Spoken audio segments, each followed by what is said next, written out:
नहमदुहु व नुसल्ली व नुसल्लिम अला रसूलिहिल करीम अम्मा बाद फ़अऊज़ु बिल्लाहि मिनश शैतानिर रजीम बिस्मिल्लाहिर रहमानिर रहीम। मेरे मुअज़्ज़ज़ सामाईन इकराम, अस्सलामु अलैकुम व रहमतुल्लाहि व बरकातुहू। मैं अपने रब कायनात से ये दुआ करती हूँ कि मेरे जितने भी सुनने वाले हैं, रब कायनात सबको सेहतमंद, तंदुरुस्त और लंबी ज़िंदगियाँ अता फरमाए।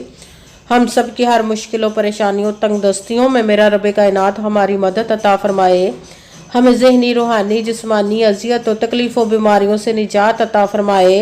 हमें ज़हनी और रूहानी सुकून अता फरमाए। हमें बीमार दुनिया से बचा कर बीमार मदीना बनाए। और जो हम सब के हक़ों में बेहतर है, मेरा रब कायनात हमारे लिए वो अता फरमाए। और जो हमारे हक़ों में बेहतर नहीं, उसका ख्याल भी हम सब के दिलों से निकाल दे और हम सब को अपनी रज़ा पर राज़ी रहने वाला बना दे। आमीन सुमा आमीन। माशाल्लाह से आज 16 शबानुल मुबारक और शबान का तीसरा हफ्ते का दिन है। आज हफ्ते के दिन जो मैं आप लोगों के लिए वजीफ़ा लेकर आई हूँ वो है सुबहानल्लाहि व बिहम्दिही और अस्तगफिरुल्लाह या रज़्ज़ाक़ का पावरफुल मुजरब वजीफ़ा है।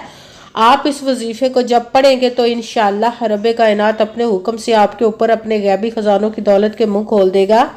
आपको ऐसी ऐसी जगह से दौलत मिलेगी, आपको समझ नहीं आएगी। रब कायनात ऐसे ही मदद अता फरमाता है जब इंसान की मदद करता है। आप इस वजीफ़े को किसी भी मकसद, किसी भी हाजत के लिए पढ़ सकते हैं। जो सालों से रुकी हुई आपकी हाजत, जो परेशानियां ख़त्म नहीं हो रही, उसके लिए आप पढ़ सकते हैं। तो रब कायनात इंशाअल्लाह अपने हुक्म से आपकी हर परेशानी, दुख, तकलीफ़ को दूर अता फरमा देगा अपने हुक्म से। आप इस वजीफ़े को, ये बहुत ही ख़ास पावरफुल वजीफ़ा है। आप इस वजीफ़े को आज के दिन स्किप मत कीजिएगा, छोड़िएगा मत। जैसे वीडियो मिले फ़ौरन पढ़ ले। अगर फ़ौरन किसी मजबूरी की वजह से ना पढ़ सके तो इस वीडियो को अपने पास सेव कर ले। जैसे ही टाइम मिले तो आपने इस वजीफ़े को लाजमन पढ़ना। पढ़कर देखेंगे कि रब कायनात आप पर अपना कैसे करम अता फरमाएगा। आप इस वजीफ़े को किसी भी मकसद, किसी भी हाजत के लिए पढ़ सकते हैं। रब कायनात के गैबी ख़जानों से दौलत लेने के लिए पढ़ सकते हैं। आपका अपना घर नहीं, घर खरीदने के लिए पढ़ सकते हैं। आपके घर में लड़ाई झगड़े रहते हैं, नचाकी, परेशानी, मुफलिसी, गरीबी है, उसके लिए पढ़ सकते हैं। आपकी औलाद नहीं या आपकी औलाद नाफरमान है, इसके लिए पढ़ सकते हैं। आपके ऊपर बहुत ज़्यादा कर्ज उतरने का सबब नहीं बन रहा है, या आपने अपनी कीमती चीज़ या पैसे किसी को दिए वापस नहीं करे, उसके लिए पढ़ सकते हैं। आपका अच्छा भला कारोबार चलता हुआ अचानक से बंद हो गया, उसके लिए पढ़ सकते हैं। आपकी शादी नहीं हो रही है, आपके बच्चों की शादियाँ नहीं हो रही, उसके लिए पढ़ सकते हैं। आपके घर में कोई बहुत ज़्यादा बीमार है या आप खुद बीमार है, उसके लिए पढ़ सकते हैं। आपके पास अच्छी जॉब नहीं, जॉब लेने के लिए पढ़ सकते हैं। आपके घर में, आपकी ज़िंदगी में सुकून नहीं है, आपके कारोबार में, दौलत में, रिज़्क में बरकत नहीं, उसके लिए पढ़ सकते हैं।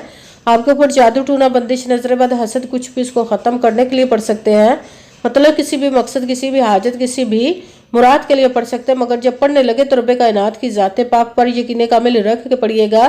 कहते हैं कि यकीन कामिल होता है, पीर कामिल नहीं होता। और अच्छी नीयत रख के पढ़िएगा कि रब कायनात कुरान पाक में इरशाद फरमाता है इन्नमल अमालु बिन्नियात, कि जो अमलों का दारोमदार होता है वो नीयतों पर होता है। अगर हमारी नीयत अच्छी है तो हमारा अमल भी अच्छा होता है, और अगर हमारी नीयत ही अच्छी नहीं तो हमारा अमल भी अच्छा नहीं होता। चाहे हम जितनी मर्जी मेहनत कर ले, जितनी मर्जी कोशिश कर ले, हमें उसका फल, उसका अजर अच्छा नहीं मिलता। इसलिए अच्छी नीयत रख के, पुख्ता यकीन रख के और 5 वक्त की नमाज की पाबंदी लाजमा रखिएगा। फिर इस वजीफ़े को कीजिएगा। वजीफ़ा करते वक्त आपके दिलों में, जहनों में ऐसा वसवसा नहीं आना चाहिए कि हम ये अमल कर रहे हैं, पता नहीं हमारी मुराद पूरी हो या ना हो। ऐसा हो नहीं सकता कि हम रब कायनात के किसी इसम का या कलाम पाक का वजीफ़ा पढ़े और हमें कामयाबी ना मिले। ये हमारे ईमान की कमज़ोरी, जिसकी वजह से हमें नाकामी मिलती है। आपने सिर्फ अमल करना, उसका फल, उसका अजर देना उस ज़ाते पाक का काम है, क्योंकि उसकी दस्ते कुदरत से कोई चीज़ बाहर नहीं है। उसके कुन कहने की देर और फयाकुन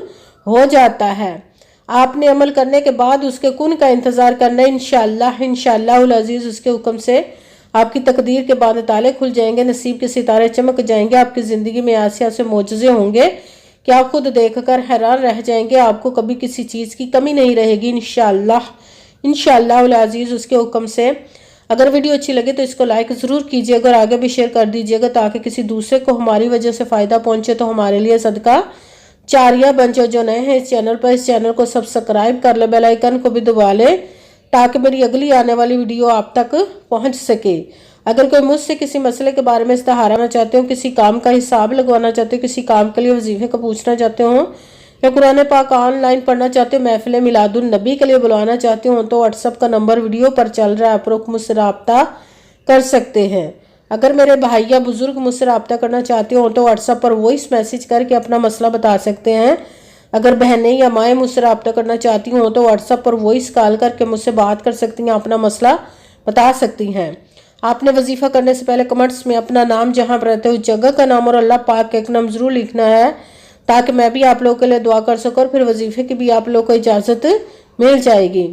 آپ نے وظیفہ کرنے سے پہلے پوری ویڈیو کو دھیان کے ساتھ سن کے سمجھ کے پھر وظیفے کو کرنا ہے۔ ایسا نہ ہو کہ ویڈیو کو سکپ کر کر کے چھوڑ کے سنیں اور پھر کوئی بات رہ جائے اور آپ وظیفہ کرے ٹھیک نہ ہو۔ آپ نے نہ تو کسی عمل میں کم کر کے پڑھنا، نہ زیادہ بڑھا کر پڑھنا ہے۔ اگر کم یا زیادہ کر دیتے تو وہ ہمارا وظیفہ ٹھیک نہیں ہوتا، ہمیں کامیابی نہیں ملتی۔ اسی لیے آپ نے مکمل وظیفہ جس تعداد اور جس ترتیب کے ساتھ میں بتانے لگی، اسی تعداد اور اسی ترتیب کے ساتھ آپ نے اس عمل کو پڑھنا ہے۔ آپ اس عمل کو آج کے دن کسی بھی وقت پڑھ سکتے ہیں، کسی بھی نماز کے ساتھ پڑھ سکتے ہیں، نماز کے علاوہ بھی پڑھ سکتے ہیں۔ اگر نماز کے ساتھ پڑھ رہے تو نماز مکمل پڑھنے کے بعد دعا مانگنے کے بعد آپ نے اس عمل کو پڑھنا ہے۔ اگر نماز کے علاوہ پڑھ رہے تو باوضو ہو کر ایسی جگہ پر بیٹھ کر پڑھنا جو بالکل خاموشی، توجہ، سکون کے ساتھ آپ اس عمل کو پڑھ سکیں۔ آپ اس عمل کو آج کے دن کسی بھی جگہ پر بیٹھ کر پڑھ سکتے ہیں، گھر میں، آفس، مدرسہ، یونیورسٹی، کالج، شاپ پہ، مگر جب پڑھنے لگے تو بالکل خاموشی، توجہ، سکون کے ساتھ پڑھنا۔ وظیفے کے درمیان نہ تو آپ نے کسی سے بات کرنی، نہ اٹھنا، نہ فون استعمال کرنا ہے۔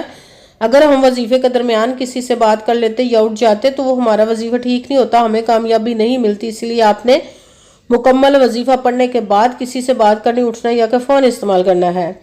جب آپ وظیفہ کرنے کے لیے بیٹھ گئے تو سب سے پہلے آپ نے ایک مرتبہ درود پاک پڑھنا۔ کوئی سا بھی درود پاک پڑھ سکتے ہیں، مگر درود ابراہیمی جو نماز میں پڑھا جاتا ہے وہ والا درود پاک پڑھ لے تو زیادہ بہتر، ورنہ کوئی سا بھی درود پاک آپ پڑھ سکتے ہیں۔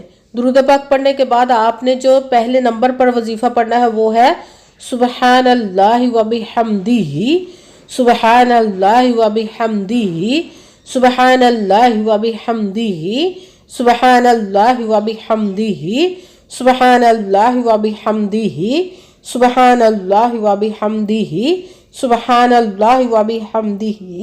اس کو آپ نے 41 مرتبہ 41 ٹائم پڑھنا۔ بھی ساتھ دوسرے نمبر پر جو وظیفہ پڑھنا ہے وہ ہے استغفر اللہ، استغفر اللہ، استغفر اللہ، استغفر اللہ، استغفر اللہ، استغفر اللہ، استغفر اللہ۔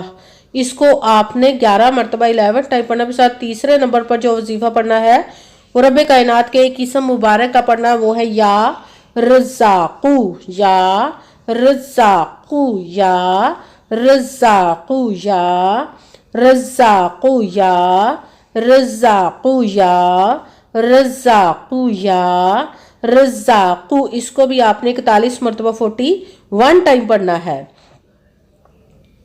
سب سے پہلے ایک مرتبہ درود پاک پڑھا، پھر ایک مرتبہ اعوذ باللہ من الشیطان الرجیم، بسم اللہ الرحمن الرحیم پڑھ کر اپنے مقصد کی نیت کر لینی جس کے لیے آپ اس عمل کو پڑھنے لگے۔ پھر پہلے نمبر پر جو آپ نے وظیفہ پڑھنا ہے وہ ہے سبحان اللہ و بحمدہ۔ اس کو آپ نے 41 مرتبہ 41 ٹائم پڑھنا۔ بھی ساتھ دوسرے نمبر پر جو وظیفہ پڑھنا وہ ہے استغفر اللہ۔ اس کو آپ نے 11 مرتبہ 11 ٹائم پڑھنا۔ بھی ساتھ تیسرے نمبر پر جو وظیفہ پڑھنا وہ رب کائنات کے ایک اسم مبارک کا پڑھنا، وہ ہے یا رزاقو۔ اس کو آپ نے 41 مرتبہ 41 ٹائم پڑھنا۔ پھر وہی درود پاک پڑھنا جو درود پاک آپ نے وظیفہ شروع کرنے سے پہلے پڑھا تھا۔ جب درود پاک پڑھ لیا، اب آپ کا وظیفہ مکمل ہو گیا۔ اب آپ نے دونوں ہاتھوں کو رب کائنات کی بارگاہ اقدس میں بلند کر لینا۔ سب سے پہلے اپنے گناہوں کی بخشش کی دعا مانگنی، پھر جس مقصد جس حاجت کے لیے آپ نے اس عمل کو کیا اس کی خوب دعا کیجیے گا، دعاؤں میں مجھے بھی یاد رکھیے گا، میرے لیے بھی دعا کیجیے گا۔ جزاک اللہ خیرہ۔ جس مقصد جس حاجت کے لیے آپ نے اس عمل کو کیا، رب کائنات اپنے حکم سے، اپنے پیارے محبوب کے صدقہ سے، اپنے کلام پاک اور اسم مبارک کے صدقے آپ کی تمام نیک اور جائز حاجات کو قبول و منظور عطا فرمائے انشاءاللہ، انشاءاللہ العزیز اپنے حکم سے رب کائنات، آمین ثم آمین۔ السلام علیکم ورحمۃ اللہ وبرکاتہ۔